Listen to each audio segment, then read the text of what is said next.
So the third Marvel Cinematic Universe television show on Disney Plus has released.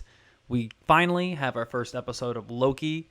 We're going to do a quick little spoiler conversation about our initial impressions and thoughts of this show. So Damn right. if you've not seen Loki, please turn away, watch the show, then come back and come see us. But I'll just jump right into it, my man. This was my favorite episode 1 of the 3 Marvel TV shows so far. Easily my favorite 100%. episode 1. Yeah. It was funny. It was great. Hiddleston and Owen Wilson have just a phenomenal rapport together.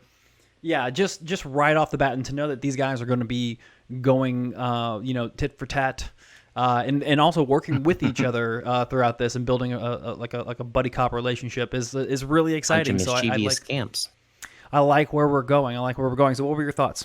100%. Oh man, I absolutely love the show. What I'm expecting from this first episode, they explained everything to you. They said, This is the TVA. This is how it happens. This is what it does. This is how it exists. Mm-hmm. Now let's get into it. This is how powerful they are. They're super, super powerful. Exactly. Yeah.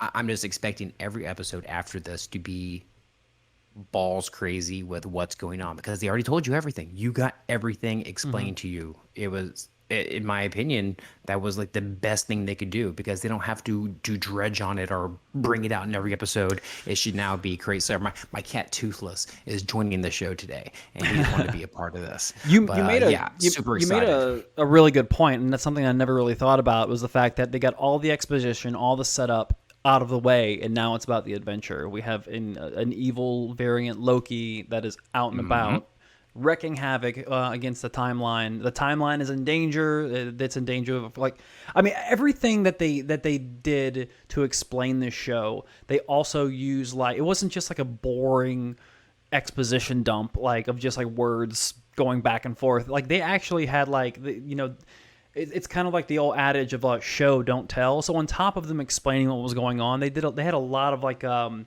visual cues and videos that harken back to past MCU moments and everything, and a lot of stuff really worked. Pretty much anything in that interrogation room where Loki was either showing or looking for himself into his possible life or his future that was coming up.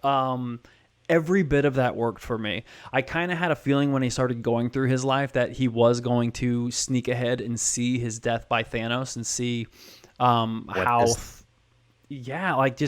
everything worked for me. And so for a Loki that we're used to, our timeline Loki, who grew within a matter of movies, multiple movies, this Loki kind of got to see what he was going to turn into. And he may not be that Loki yet, but he is going to get there. Exactly. Yeah. I love that they did that they, we got used to Loki A, and then now we're getting this Loki B. But he got to see everything. He got the exposition and the story, so he knows what would have happened. And he felt that. We saw that in that brief little clip. We saw him tear up. We saw him smile. We saw him swell with pride. We saw him experience the loss.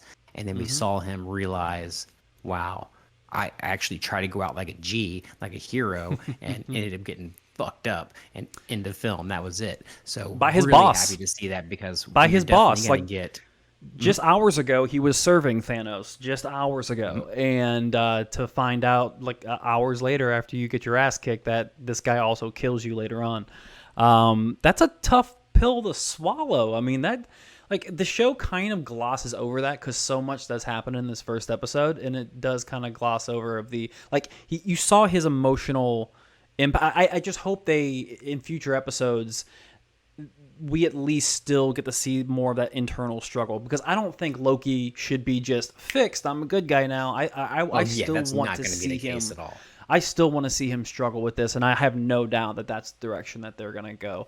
Mischievous scamp. That's the best part when they put it, because that's exactly what Loki is. And that's what he's going to be. When he sees opportunities to do specific things, he's going to Loki the situation. We know this. Some of the cool things that we also saw were the mixing and battles of the timeline. Yeah. That was, crazy because that's a little foreshadowing, I believe, correct? I Like think so. going I into think so. they mentioned the specific words, multiverses, and then a few seconds later, madness, multiverse Yeah, they of did. madness. Okay, this all comes out. Then they brought up the Nexus, as we got from WandaVision.